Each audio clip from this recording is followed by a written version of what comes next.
Okay guys, magandang araw sa ating lahat. Nagbabalik naman si Galidotik. Ngayon po guys ay meron po tayong inaayos na ice smashing machine. Yan po guys. Basahin po natin dito. HXT Ice Crusher, voltage to 20 volts, weight 6.5 kg, frequency 60 Hz, speed 2,200 minutes, power 500 watts. Yan po guys, ito po ang ating inaayos sa ngayon. Kasi po sabi ng aking customer, hindi daw umiikot ang kanyang motor dito sa loob, hindi po ito umiikot, tapos maingay, parang may ugong. Tsaka sa ating pagbukas dito ay ito po ang kanyang problema guys. Ito ang kanyang kapasitor sa loob. Yan po, meron na siyang buntis, parang buntis na siya guys. Ito guys ang kanyang sira.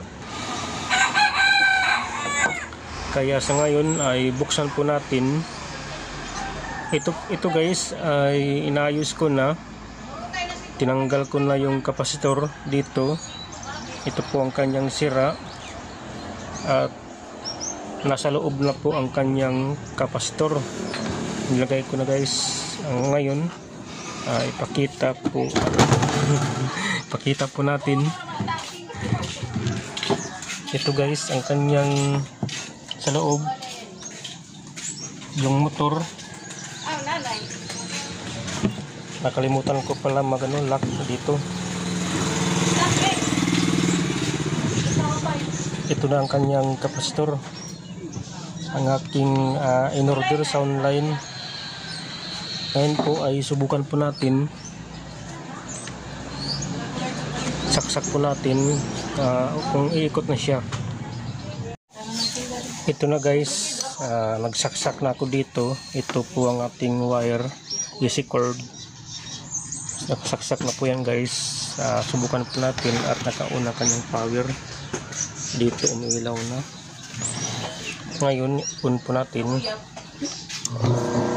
Ayan, umikot. Galingan sa mga hindi pala nakapag-subscribe sa aking channel, paki-subscribe na guys para kung meron po tayong bago na mga upload ay madali nyo pong masundan.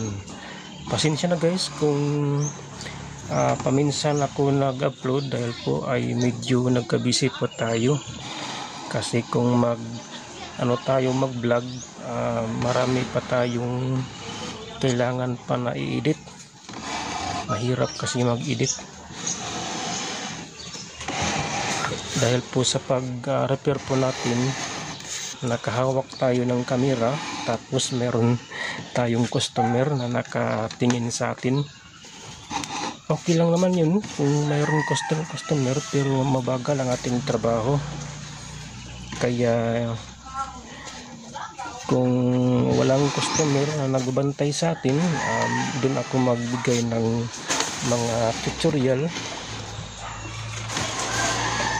para hindi tayo mahiya na habang nag-vlog tayo nakahawak tayo ng camera. Mas maganda na may customer sa pag-repair para makita nila na tayo ay isang vlogger at sila din pwede rin nakaharap sa camera. Pero may iba na customer ayaw talaga pakita, ayaw nila na pati sila i-vlog. May iba kasi na customer na ayaw nila. Sa ngayon po ay sinusubukan po natin ito. Yan guys, umiikot na po siya. Ito po ay ginagamit sa mga ice na kailangan ilagay dito para gawin na pinong-pino. Ito yung ginagamit sa mga restaurant, sa mga karinderya.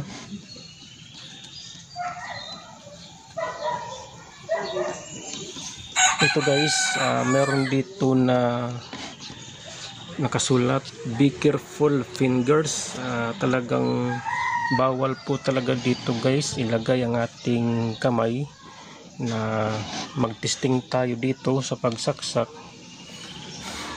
Bawal talaga yan guys, na ipasok ang ating kamay dyan sa loob. Baka pati kamay natin maputol, delikado. Kaya be careful talaga dito, be careful fingers. Yan po. Maraming salamat sa inyong mga pagsuporta sa aking channel.